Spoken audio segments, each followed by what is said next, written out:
Hello, everybody. This is a great honor and a real privilege. I'm thrilled to be here today with our nation's next incredible, and she will be incredible, Attorney General of the United States, Pam Bondi. And I want to congratulate Pam. She's worked hard, so hard, and unbelievably fair and unbelievably good at law enforcement. I just want to congratulate you. Very special person.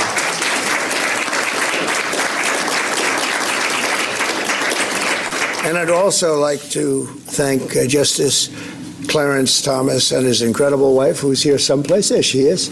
Incredible, highly respected wife, too, I will say. I remember a couple of years ago, a little bit more than that, toward the end of my first term, I was introducing a lot of people at a big event, about 5,000 people, in your biggest ballroom. You know what that is? And they were getting a nice smattering of applause. They were very important people. And then I introduced Justice Clarence Thomas. The place went crazy. And it was then that I realized that you are a very popular guy and respected guy. So thank you for being here. It's an honor and a great honor for Pam. Thank you very much. Pam was a career prosecutor for nearly 20 years and was one of the toughest and smartest and best and most successful attorney generals in the history of Florida. And I think, I put it out this morning, I think she's going to end up going down as the most successful, or certainly one of the most successful attorney generals that this country has ever had. I really believe that. I know her well. A lot of people in Florida, if you're in Florida, you know her well, and it was all good. There was never a problem, no problem. As a prosecutor, she locked up drug dealers and gang members and human traffickers and was waging war all the time on the pill mills, they called them, that fueled the deadly opioid crisis. And she did better than anybody else. There was nobody like her in the country. She also won over $50 billion in lawsuits for the victims of financial fraud and devastating Deepwater Horizon oil spill, which was brutal. And she was the leader of that whole deal, getting that people taken care of. As Attorney General of the United States, Pam has a historic and urgently needed task ahead of her, and probably there's never been a time, Clarence, that's more important than right now. We went through 4 years of not such good work in many ways, not just with the president, at other levels also with the president, obviously. She's going to restore fair, equal, and impartial justice and restore the constitutional rule of law in America. She will lead the Democrats. You know where they're going to, at least she's going to lead them right down. But I think she's going to be as impartial as you can possibly be. I know I'm supposed to say she's going to be totally impartial with respect to Democrats. And I think she will be as impartial as a person can be. I'm not sure if there's a possibility of totally, but she's going to be as total as you can get, Gianni, right? But she's going to be fair, and she'll lead the Department of Justice in crushing violent crime, demolishing the gangs, which are all over the place. If you look at New York, if you look at Chicago, if you look at Los Angeles, which is half burned down, unfortunately, because they didn't have the water and they didn't have what they were supposed to have.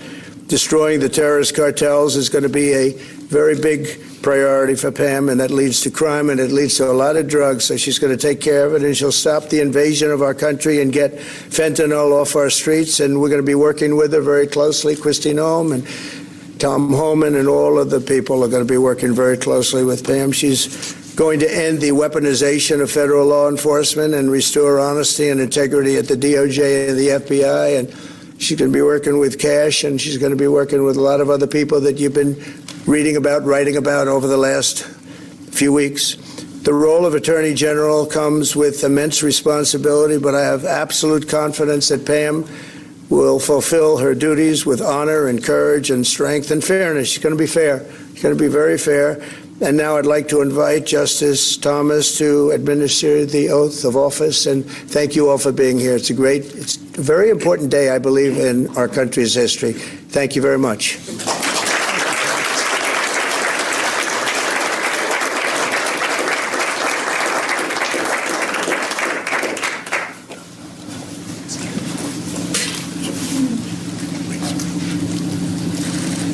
Do solemnly swear.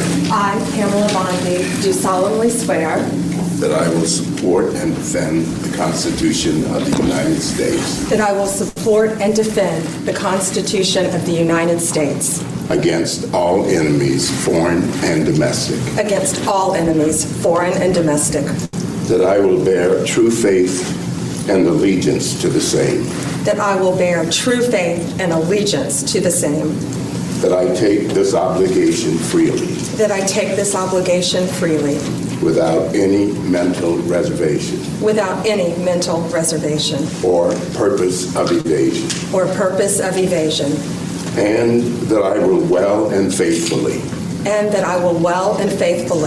discharge the duties of the office on which I'm about to enter.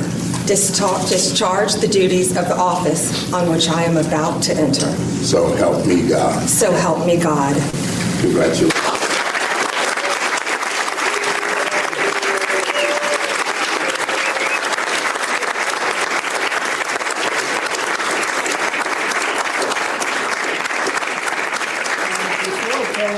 Says, I just want to introduce her very, very handsome husband. I hate being around him. He looks too good, and he's been a tremendous factor with Pam, and have just a beautiful relationship. Who's here? And Mother, look how good you look, huh? Look how good. So I just wanted to introduce them. And Pam, have fun, Thank you, President. please. Thank you.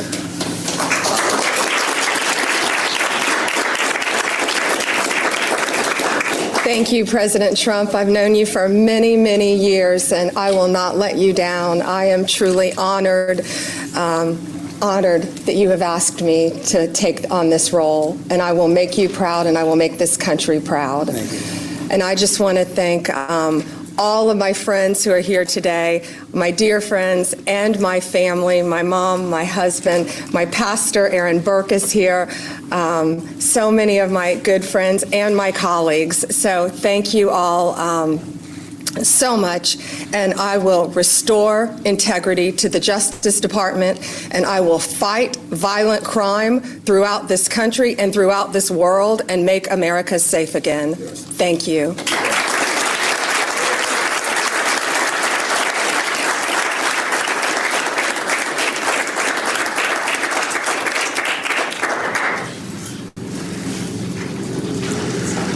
Thank you very much, everybody. Thank you. This is a great day. Can we ask about your voucher proposal? A lot of people are talking about, obviously, Everybody loves it, but this is just not the right time. But we'll maybe do something later. This is a very important and, in my opinion, solemn occasion. So I don't think we want to talk about other subjects. Mr. President, what is your top priority? What is your top priority, Madam Attorney General, for this new position that you've now been sworn into? Well, I can just say very simply, for me, overall, very simple. Make America great again. That's what we're going to do. We're going to make America great again. And she's going to take crime out of the system. As much as anybody can do that, she's going to do it. We're going to make America safe again. Mr. President. Thank you, everybody. We'll appreciate you. Thank you very much. Thank you, guys. Thank you very much. Thank you, guys. Thank you very much. Elvis has left the building. Well, we have a new Attorney General. She has been officially sworn in by Justice Clarence Thomas, and she's going to get right to work. So she's going to have a lot to do. She's got a lot to do. We're waiting for Caroline Leavitt to step up to the podium and do her press conference at 1 o'clock. But man, oh man, oh man, the last 24 to 36 hours of this USAID stuff has been simply mind-blowing. We as people are digging, as they're finding more and more crap to sift through, because there's been so much, now you're seeing the target, the crosshairs, has now appeared on the media. And some of us knew it. Things didn't seem right for quite some time, how these people in the media weren't getting the same kind of ratings, even guys like me. And I'm way down on the chart. They can't touch Dan Bongino. They can't touch Benny Johnson. They can't touch Tim Cast. None of their numbers are in the toilet, and you're paying $15-20 million. How is that even possible to be getting those kind of salaries when nobody's watching your shows? Well, now that we've gone through a whole bunch of things in this entire USAID shenanigans, now we're finding out it's the media who's been funded by our own government. Your money, my money, our money has been going to the government, and the government has been paying the media to talk crap against conservatives.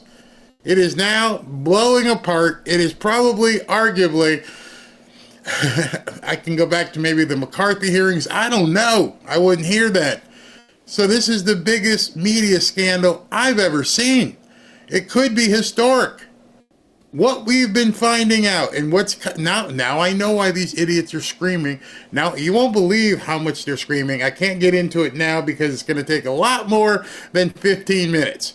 So hopefully Caroline Levitt, she does her thing, and then I can jump into what I've got to show you. But in the interim, I can show you some tweets, or posts rather, that give you a good idea where we're headed, because it explains everything.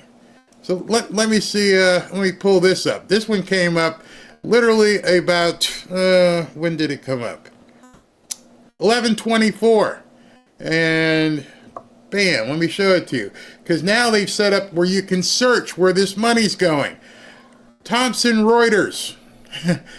They gave them $9.1 million to talk crap about conservatives.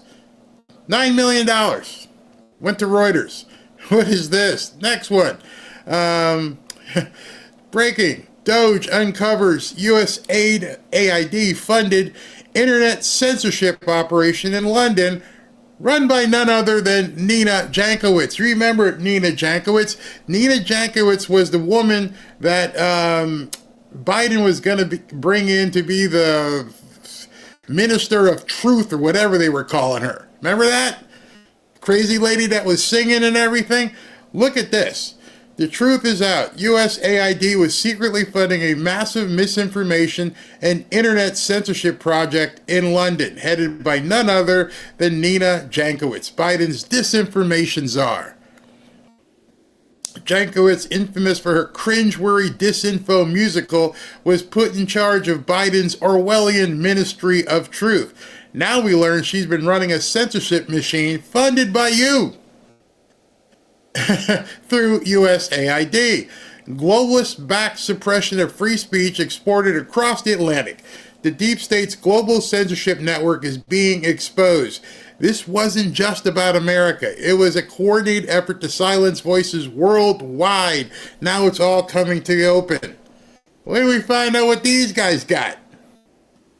What do you find out? Your favorite news person is actually on the payroll to talk crap about Trump, MAGA, and everything conservative.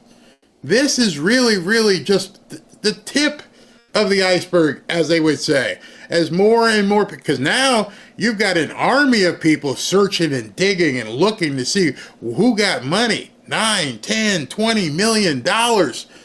Oh, well, I got some stuff today to show you. It's going to blow your mind. You're not going to believe what you've been paying for, which explains why these nuts are all out there screaming, because they've been found out, and they're blaming Elon Musk for showing the nudie picture on the phone instead of asking, why did you take the nudie picture on the phone? Every single one of who's ever been a parent, who's ever been in a relationship, knows, hey, why is this on your phone? Well, you're invading my privacy. You shouldn't be looking at that. Okay, forget about that. I'm sorry. All right? What the hell's going on here? That's what is actually happening in real life, and adults are screaming and having tantrums in the street because they've been found out. When I said, what did I say, yesterday or the day before, that we are basically in the second American Revolution, we may also be in a World War III, a digital World War III. When you've got our government funding censorship agencies in other countries, that ain't too cool. Wait till people in some of these other countries find out that we've been paying to have color revolutions and have governments overthrown and to influence elections and take people out of power. Wait, as they're watching this too. They are seeing it going, seriously?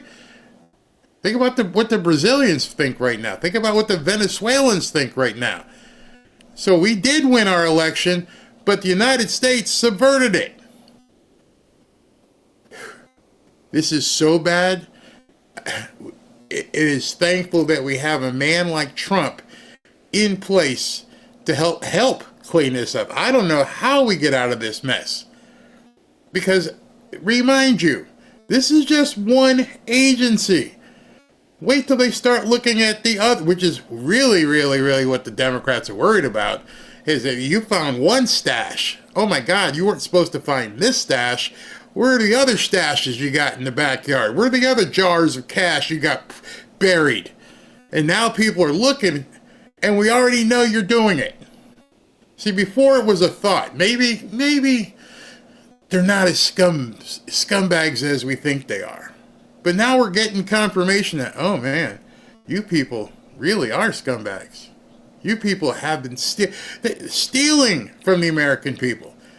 Let's continue.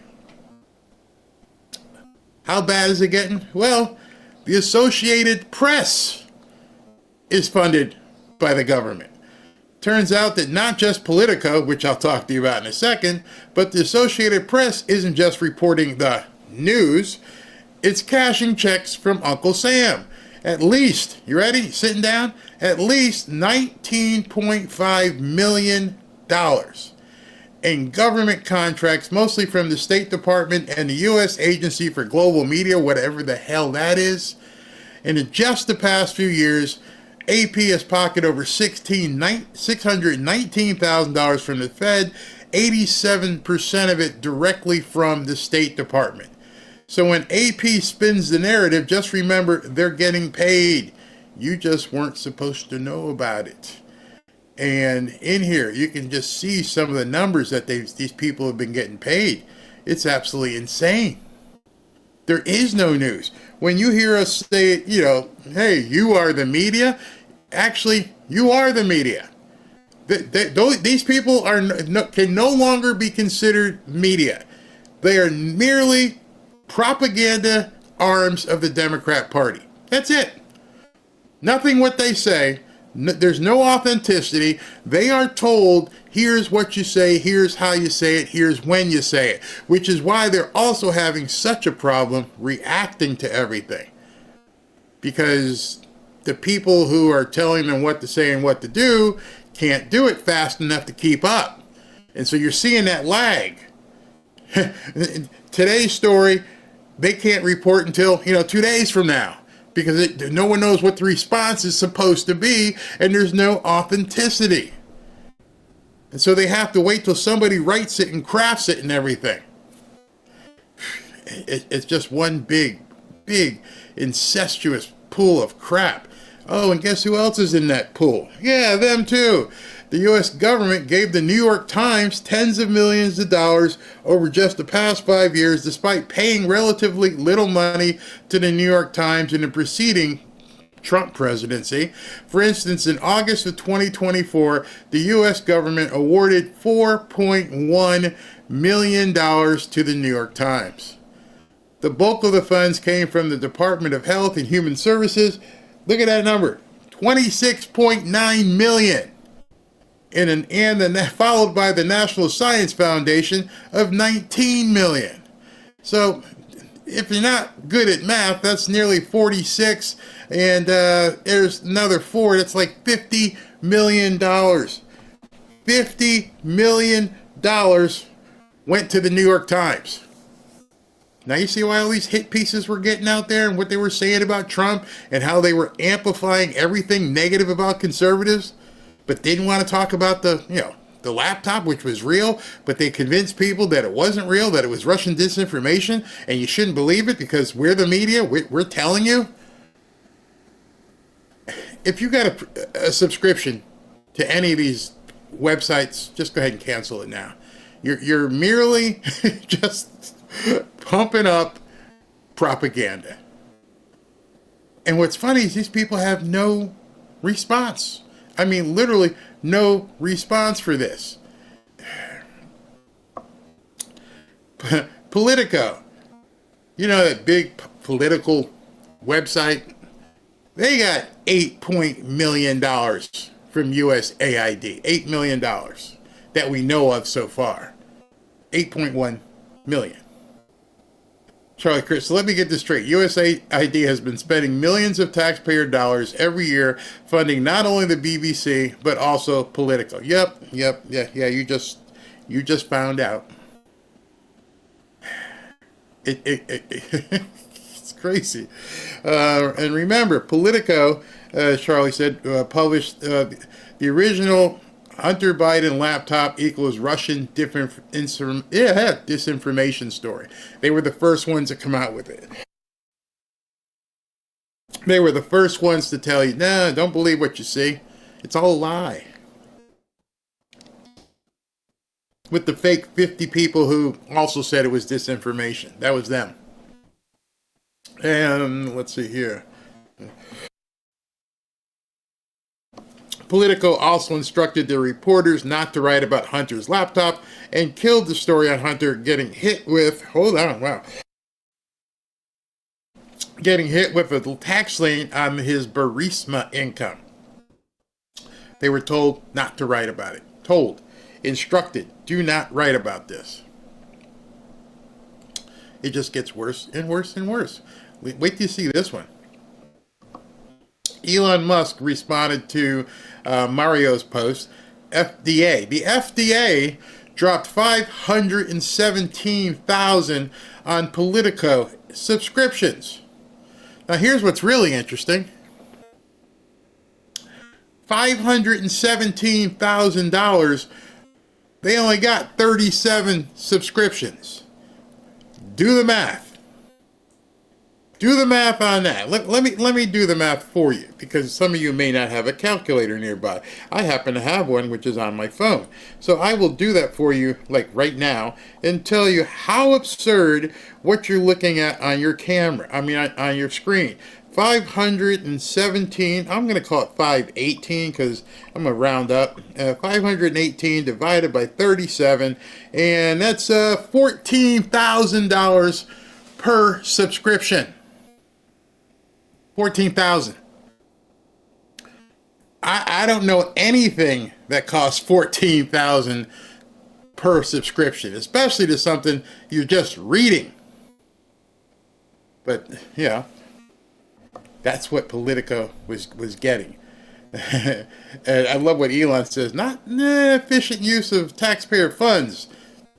Nope, everybody just looked the other way as they spent your money into oblivion. It's absolutely sick. Absolutely sick. Mike Ben says, I've been telling you guys forever that you've been living your whole life in a carefully constructed USAID Truman Show, where none of the institutions you meet, from the media to public health to universities to NGOs to even terrorists, are the institutions you think they are. It's all your government.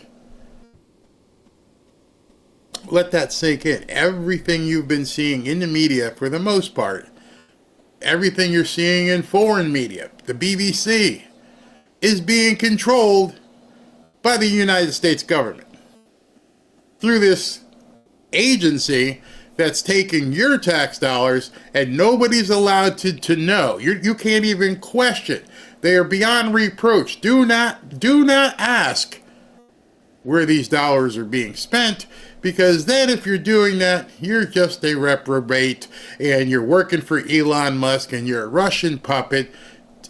Think about everything you've seen in the news and all the screaming you've heard from the media lately.